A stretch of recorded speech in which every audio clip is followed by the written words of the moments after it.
boa tarde, boa noite. Hoje o tema vai ser nanotecnologia e vamos começar contando a história principalmente dos notebooks e os computadores de uso pessoal. Pessoal, a nanotecnologia na verdade teve um nome muito importante que foi o Richard Feynman. Ele nasceu em 1918 e veio a falecer em 1988. O curioso é que ele deu início à nanotecnologia em 1959, praticamente quase na década de 60. E tudo começou quando em 1937 e 1944 a Inglaterra construiu o Mark I. Era um computador extremamente grande, ocupava um prédio de 3 andares e pesava muitas toneladas, né?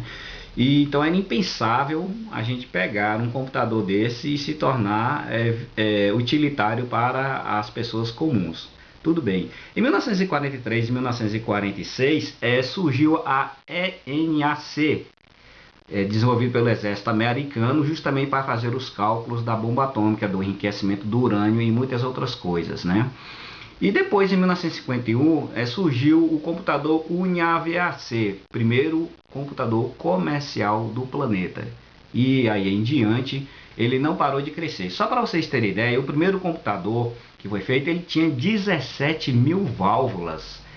Eu vou colocar a imagem aqui de uma válvula para você ver o tamanho dela em relação a um chip. O chip substituiu centenas e centenas e milhares de válvulas. Essa pecinha pequenininha que nós chamamos de chips. Então isso facilitou muito a compactação dos computadores para uso pessoal. E só para você ter ideia, além das 17 mil válvulas que ele tinha 800 km de cabos pesando 30 toneladas. Ou seja, era necessário naquela época, para se ter um computador, você construir um prédio no mínimo de 3 andares para você ter uma máquina dessa. Então você vê como o processo evoluiu bastante.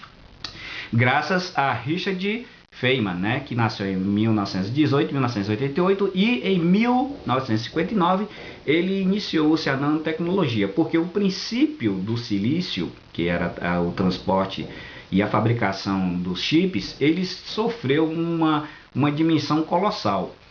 O desenvolvimento através de máquinas cada vez mais precisas, principalmente do microscópio eletrônico, facilitou a movimentação do elétron. Então, os aceleradores de partículas, quando elas começaram a ser desenvolvidas, as tecnologias foram dando mais assessoria a esse processo do átomo.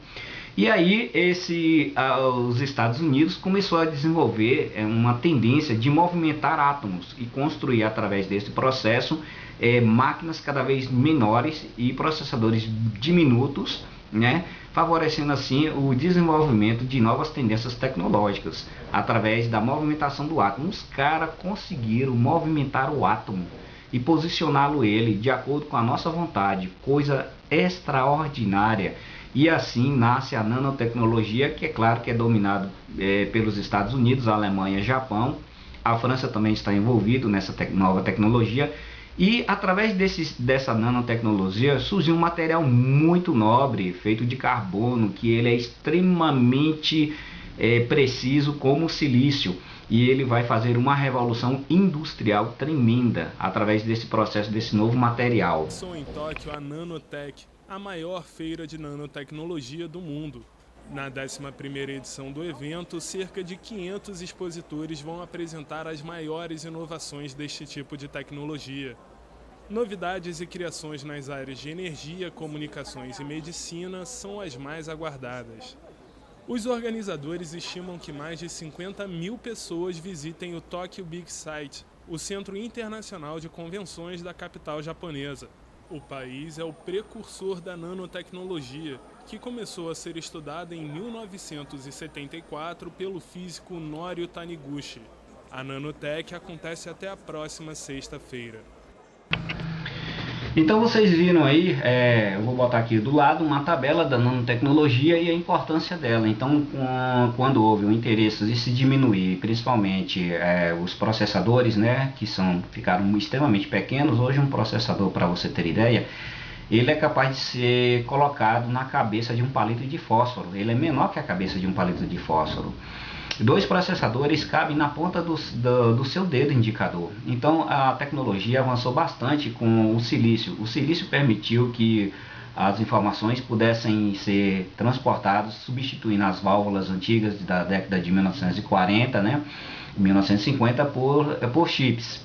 Então, a partir desse momento, a ciência ainda não satisfeita, eles começaram a desenvolver a nanotecnologia. Então, a nanotecnologia tinha por finalidade desenvolver processadores cada vez menores.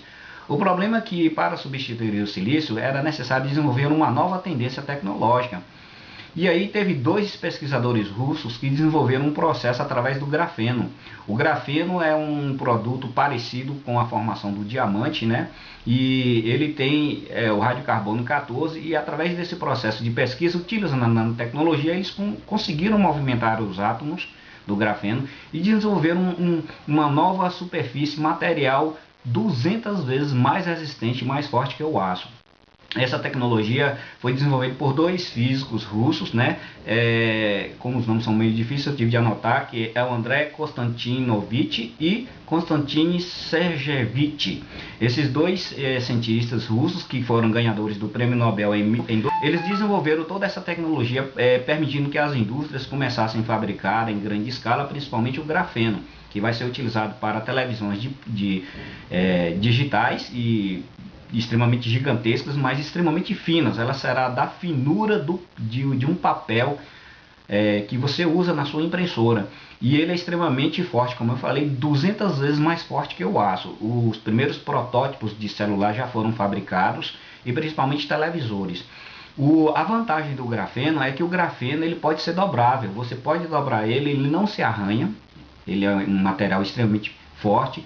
E vai ser direcionado também para a indústria, principalmente de ótica. Através do grafeno vão ser desenvolvidas lentes oculares, onde ele vai poder mudar a cor dos seus olhos à medida da programação que você colocar pelo celular. Então, as lentes de contatos e principalmente inserir graus. Os graus das lentes vão ser comandadas por um celular. Você pode colocar estigmatismo, miopia e outras doenças que provocam deformidades no seu globo ocular, e através desse processo você vai poder controlar o grau necessário, né, para que você possa enxergar tanto de longe como de perto. A revolução do grafeno também ele vai afetar várias áreas, principalmente juntamente com a nanotecnologia e juntamente com os processadores quânticos. E o grafeno vai ter uma revolução extraordinária no planeta.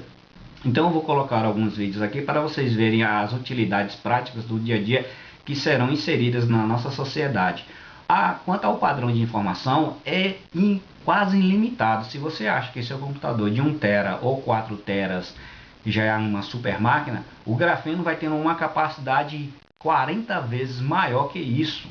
São 40, 60, 80 teras de informações em um processador extremamente fino, do tamanho da folha fino como uma folha de papel. Por quê? Os processadores eles são distribuídos pelas laterais e principalmente no meio.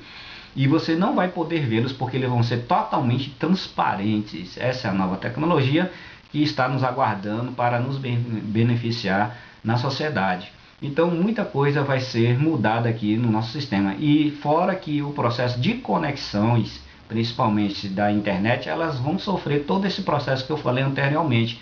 Não vai ser necessário utilizar torres de transmissões, não vai ser necessário usar satélites em volta do planeta, porque os computadores quânticos, os processadores quânticos, principalmente inseridos no grafeno, eles terão uma comunicação rápida e direta através das partículas correlacionadas.